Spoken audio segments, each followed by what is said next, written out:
Doc Rivers returns. Pat Bev's comments.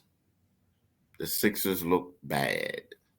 We'll talk about Real that talk. more and next on Locked On 76ers. You are Locked On 76ers, your daily Philadelphia 76ers podcast. Part of the Locked On Podcast Network. Your team every day.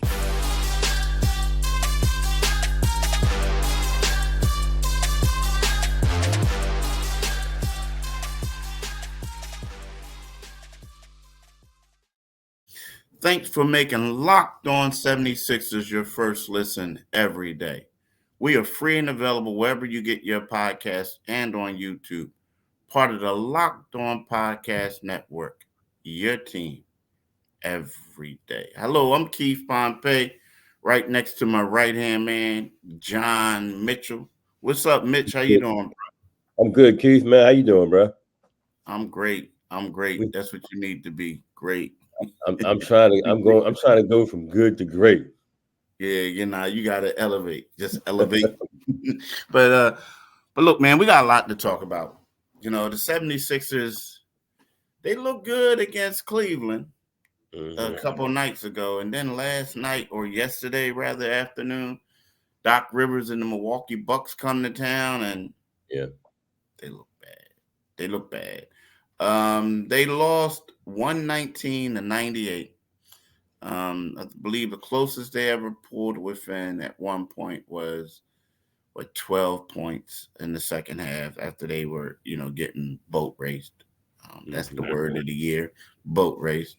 But then it got to a point where, Tobias didn't step up. Kelly Oubre didn't step up.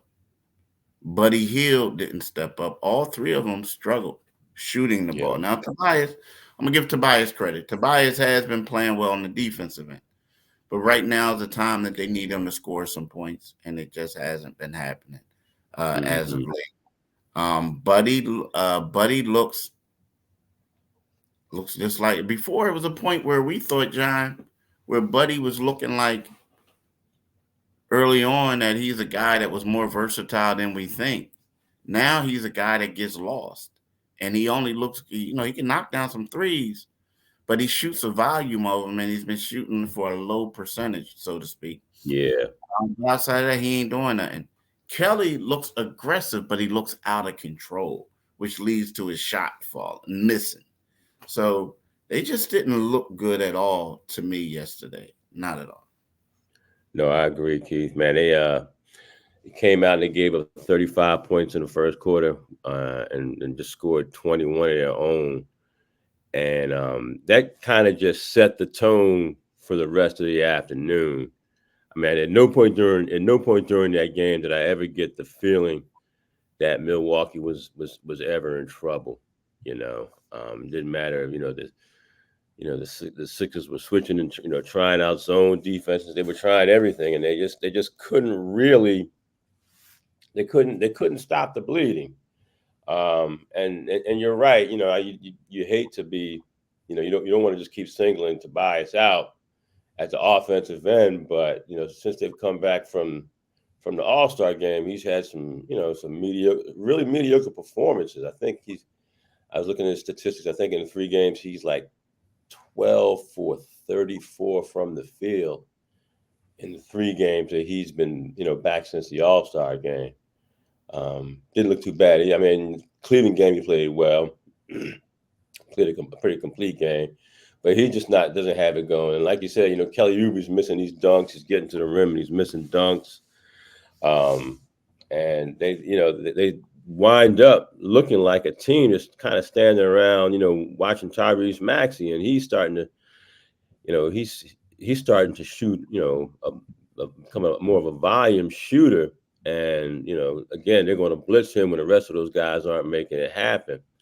Buddy Hield didn't look good yesterday. It was a bad day overall for them. I thought that, again, Paul Reed played a decent game, and DeAnthony Melton came off the bench, and he had a decent game. And it was good to see that out of him, going 4 for 8 from the 3-point line. But, I mean, overall, they were 16 for 46 from behind the arc. And let's just be honest, if you're scoring 98 points in today's NBA, you're just not going to you're not going to have a lot of success, and they kind of seemed like, Milwaukee was just, whenever we need it, Giannis is gonna do what he does. Uh, Dame is going to do what he does, and it just seemed like these are two teams that could possibly be heading in different directions. I mean, Bobby Portis looked good for and Milwaukee's starting to look good. Doc came back to Philly and he got himself a quality win. Yeah, I mean, the thing is, when you look at that game last night, or yesterday, it was 1:00, a 1:00 game. And, to me, the thing that really stood out was, and this is what I wrote about in the Enquirer. You kind of knew that the 76ers was going to get beat. Like, I mean, the game, it wasn't like where everything that happened was extremely predictable. Mm-hmm. I mean, and it was kind of like you come in there, you see Dame Lillard, Giannis Antetokounmpo out there playing with their green unis on. You look over, you see Joel Embiid with a cream sweat, Yeah. right? Yeah. So you like, okay, now the Sixers got one dude who like a bona fide all NBA dude. They have two of them, and both of their guys was playing. Yeah. Not only that, Bobby Portis is one of the best guys in the league coming off the bench.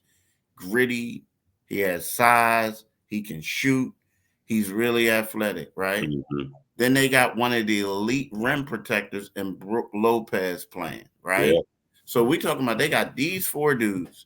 Then all of a sudden you look over the Sixers, they got one guy who's like all NBA, right? He's unavailable. He ain't playing. He ain't there. And then you look over and you see Nico Batum is coming back from a hamstring. Kyle Lowry basically coming back from, this is his second game back after having a month off. Trying to get acclimated. You're trying to get acclimated. It was like, you knew they were going to get boat race. I mean, and that's the thing. That's the problem. But then also, in order for them to win, like we said before, Tobias has to have a great game. Right. Buddy Hield has to have a great game. And they didn't. They didn't.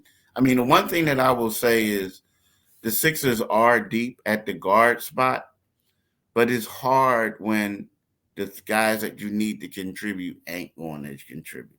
Yeah. And just like you said, and that Milwaukee, the crazy part about this whole thing is if we go back to a month ago,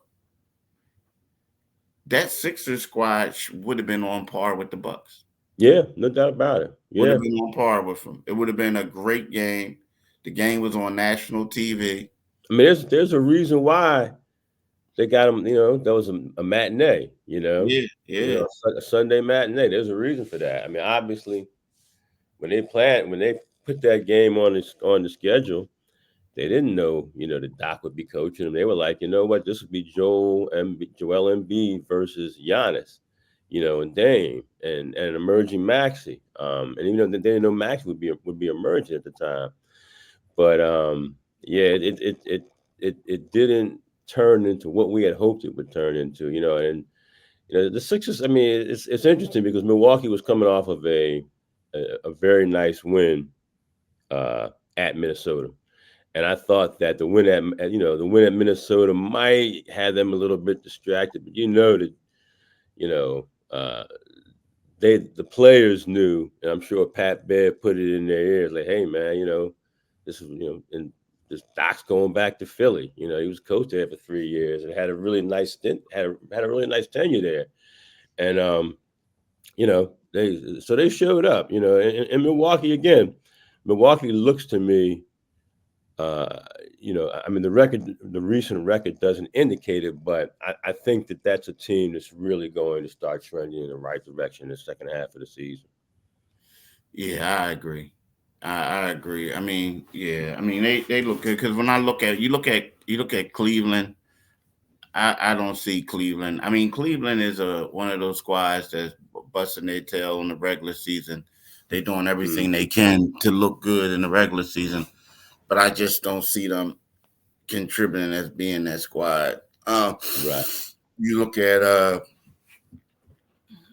I mean, Boston is the elite team, the number one team, but outside of that, I think it's Milwaukee, and it's a shame because I felt like that was the Sixers. I felt like it was, Yeah. and I would like to discuss that how things change for the Sixers um, when we get right back after this brief little break.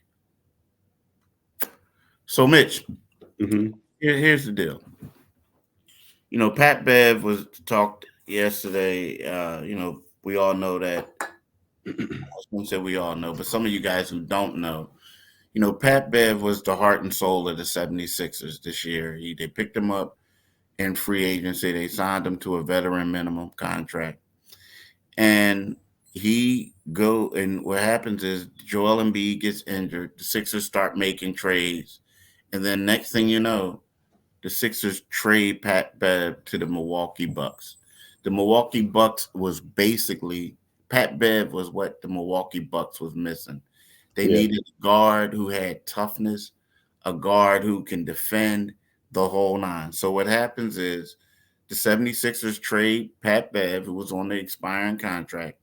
They get a second round pick for him, and they get Cam Payne, a reserve point guard. The Bucks get an instant upgrade on a defensive end on the guard.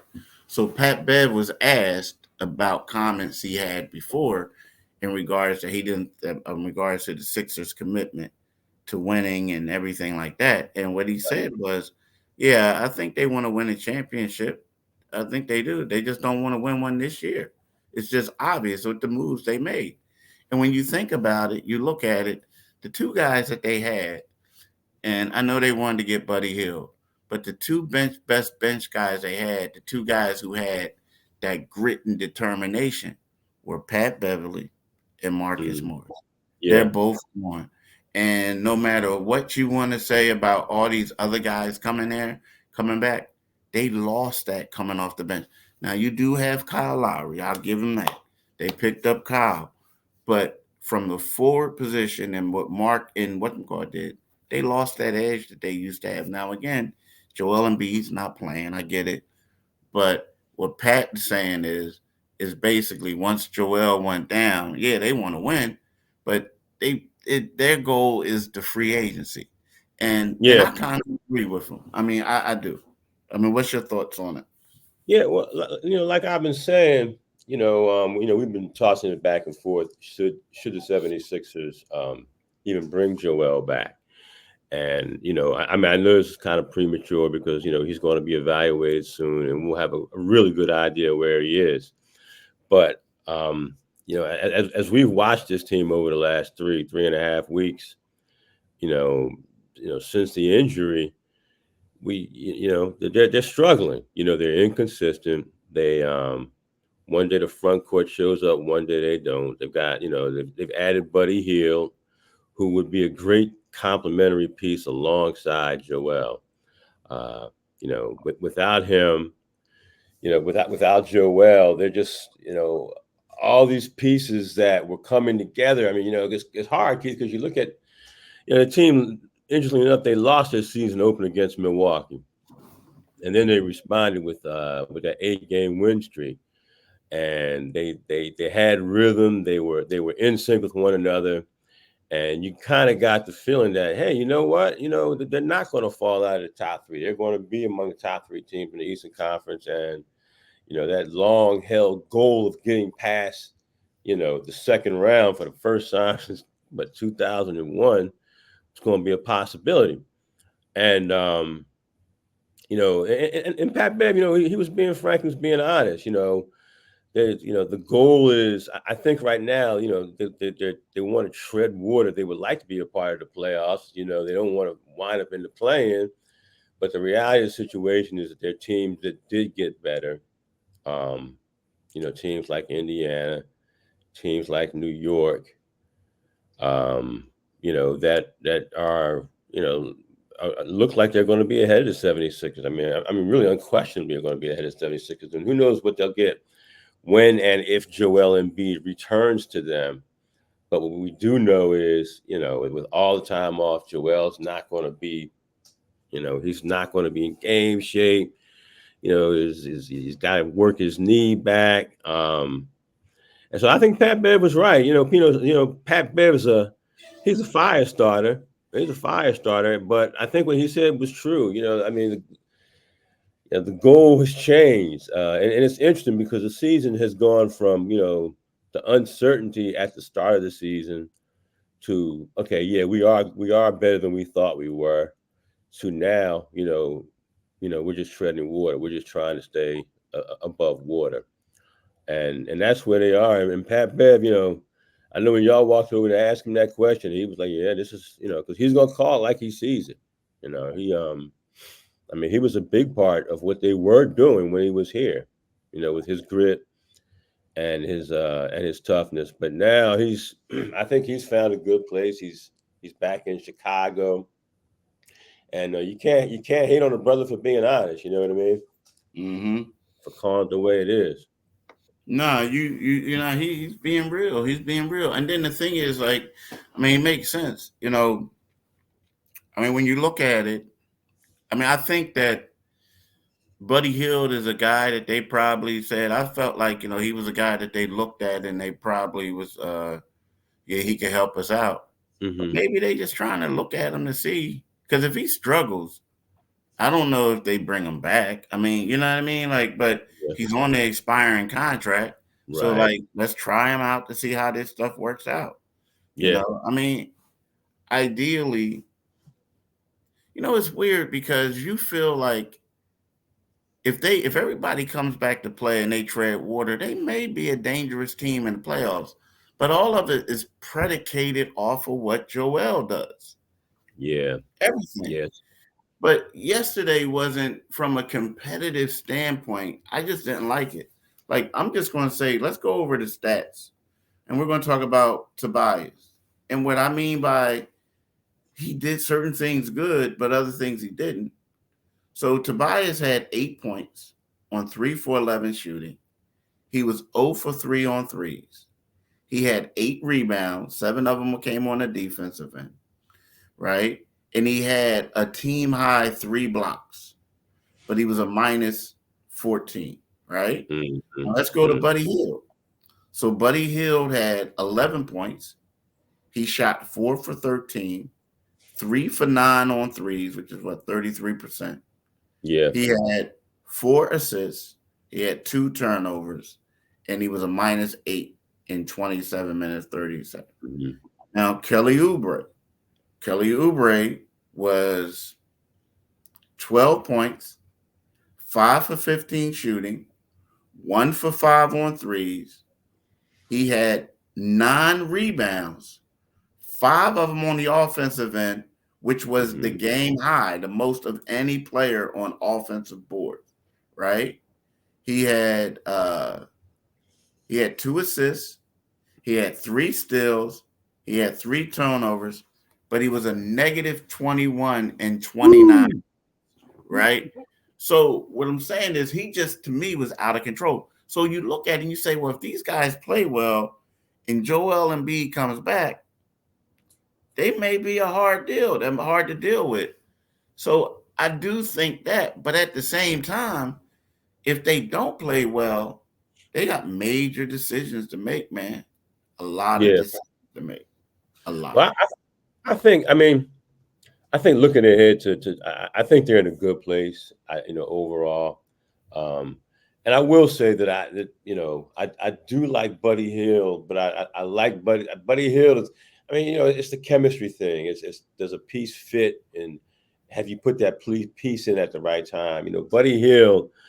If man, I think we would be, man. We sound like broken records here, Keith. If Joel, were healthy, everything comes to Buddy Hield easier. The looks are easier. He's probably putting the ball on the floor less and trying to create at the offensive end at the rim. If Joel's there, because Joel's getting that double all the time, so you just go to Joel's side and you're going to get a good look. And right now, it's just hard without him being there. And I did see your article saying that they could be a tough out. And I think the person who will have the most say in that is Nick Nurse. And they just got finished going at Doc and talking about Doc and booing Doc, and I thought that was a little. And Doc deserves a little bit better than that. But I think that Doc, I think it's on Nick Nurse. I think Nick Nurse has to really, he has to really coach. He has to coach that team up for the remainder of the season. But right now, I want to talk to you about Locked On Sports. Locked On has launched the first ever national sports 24/7 streaming channel on YouTube. And now it's also available on Amazon Fire TV and the free Fire TV channels app. Locked On Sports Today is here for you 24/7, covering the top stories of the day with the local experts of Locked On, plus our national shows covering every single league. Find Locked On Sports Today. It's now available on the free Fire TV channels app. Do it today, folks. Do it today. Definitely do it today.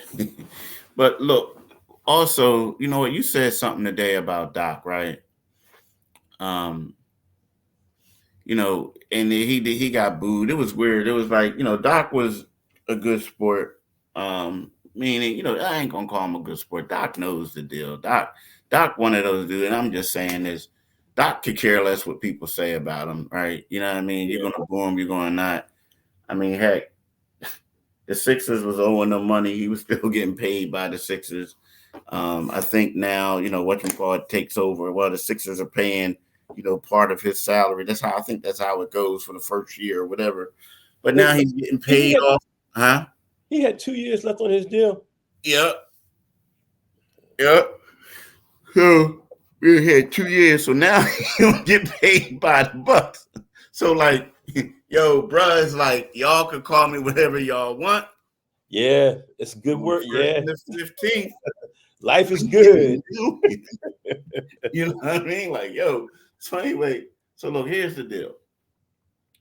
Doc, a lot of people want to criticize Doc, and it's easy to, and I get it. Sometimes you say he need to make better in-game adjustments. Sometimes you got to do this, you got to do that. But I keep going back to it, and people might argue with me, I'm blue in the face. I don't know any coach that's going to be able to win a game when your best two players struggle, right? Yeah. And Harden, as much as Harden, we want to talk about Joel Embiid being injured and doing stuff, Harden didn't score a single point in the fourth quarters of games 5, 6, and 7. You can't do that if you're going to win a game. No. And then in game 6, they didn't even go to Joel Embiid. And then game 7, Embiid and Harden laid an egg. So, I get it. They had the Ben Simmons fiasco that they had to overcome. They did choke against the Atlanta Hawks. I mean, so you got it back and forth. But they also had one of the best, and I'm not big on regular season, and I don't like regular season, but he had a successful stint in the regular season. But they struggled. They struggled. So we knew in the beginning of the season, if Doc Rivers didn't get out of the second round, Doc Rivers was gone. Yeah. We knew that. We all knew that. And, and I feel like it was him and Daryl Morey were basically tied by the hip, but Doc became the fall guy, and he had to go. Like, he wasn't the one who traded for James Harden when they could have said Tyrese Halliburton, even though they don't, even though, or you know what I mean? Even so, like, even though they want to deny it, You know what I mean? So, but here's the deal. Like, it is what it is, man. Like, it is what it is. He's gone, but at the same time, he was real. He said certain things. Like, he's like, well, I asked him, did you feel like you got a bum deal? And he's like, oh, that's for you to decide. Stuff like that. Whatever, man. Like, whatever. Like, so then, like, other things. But he, you know what? Maybe Doc wasn't the right guy for the job, but the one as far as winning the championship. But you do have to give him credit on elevating Joel Embiid's game. Oh, there's no doubt about it. Yeah, you give him credit for that, and also you have to be fair. Doc was competing against history. I mean, he basically had an edict. Whoever coaches that team has an edict now, and I think it's kind of been scaled back this year because of the circumstances. But your edict now was to get past the second round. It's like, come on now. We, like you said, the 76ers have been a quality regular season team for the past half decade, and actually a little bit longer than that now. They've been a quality regular season team, but it's been since 1983 since the team won a championship. And you're as a coach and as the players. And let me just go back to last year. I mean, they were, that game 6, it really got on my nerves hearing Joel say that I didn't touch the ball, and in the final 5 minutes. You know what? You have to demand the ball. You have to go get the ball. You're the MVP. I just can't imagine prior MVPs saying that. You go out and get the basketball, Joe, and do something with it. And his retort was, "Hey, who doesn't like Game 7?" And when we saw Game 7 was a no contest. I mean, Do you know what that was? That was one of those, I'm going to be extremely positive. That's one of those where the house is burning. You're like, hey, everybody, we're okay. We're okay. Right. You got insurance? No, but we're okay. We're okay. Don't worry. Don't worry. That's one of those things. But that, believe me, he knew, they all knew, based on the way he played in Game 7, the way he played and the rest of them, they all knew it was over. Like, because they came in there, him and Harden came in there lifeless. You know what I mean? And then the excuses was right after the game. Why they lost. You know what I mean? And Doc made a real good point yesterday when you all asked him. I'm sure it was you who asked him.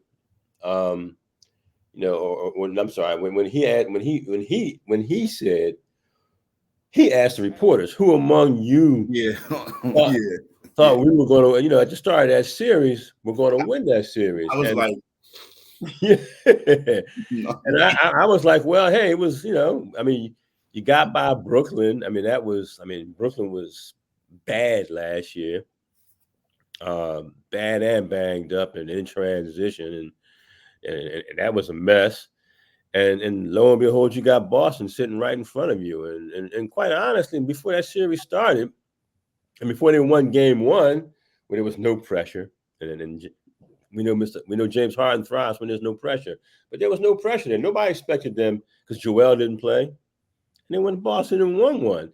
So you would hope that would be something they could use to galvanize themselves, but it didn't work out that way. And just like Doc said, if anybody who answered that question saying they expected the 76ers to beat Boston, I think was smoking something. It was one dude who ain't raised his hands. Yeah, and I'm just like, really? Yeah, I was like, yeah. I wanted to say, I expected y'all to lose in 6, bro. So did I. Yeah, but you know what? That was a 2-3 matchup, though. So it could have gone either way. I just never thought the Sixers, because of their history, I never thought they got to step up. The one thing I will say about the 76ers and Doc Rivers, like, if we look at this right now, it's the same old script, no matter who the coach is. Yeah, you got guys who supposed to perform, who are underperforming, guys who don't know what their role is right now. Some guys don't know what their role is right now. You always have a phenomenal January, and then it starts to fall apart right about now. And then get this, Joel Embiid gets injured. Yeah. So this is like if Doc Rivers was the coach, if Brett Brown was the coach. Now, granted, Nick Nurse can coach. He's a hell of a coach. I'm gonna give him all that. Great coach. Won the championship. So it's Doc Rivers. But the stuff that's happening to the Sixers right now, and the way they're losing, the way guys are playing, and because guess what? Joel Embiid is out. This is the same thing that happened over the last couple of years. But the difference is Doc Rivers had them playing better when Joella wasn't playing. Now, part of that could be because of James Harden, superstar, and they followed his lead and they did stuff. But right now, it just seems like they just not able to do that. And that's the one thing that Doc Rivers can say. Now, we can say this. When they went to Boston in game 1 without Joel Embiid, they put it on the Celtics and won. Well, I'm not going to say put it on it because it was a close win, but they won game 1. Right. So Embiid came back after that. So I'm just saying right now, without Joel Embiid, they look like a team with no answers. Yeah. I know Nick's the coach, but it's bad. But look, y'all, I've been with ear beating enough.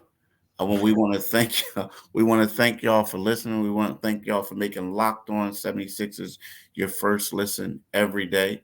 We are free and available wherever you get your podcasts and on YouTube, part of the Locked On Podcast Network. Your team every day. Peace. Have a good one, y'all.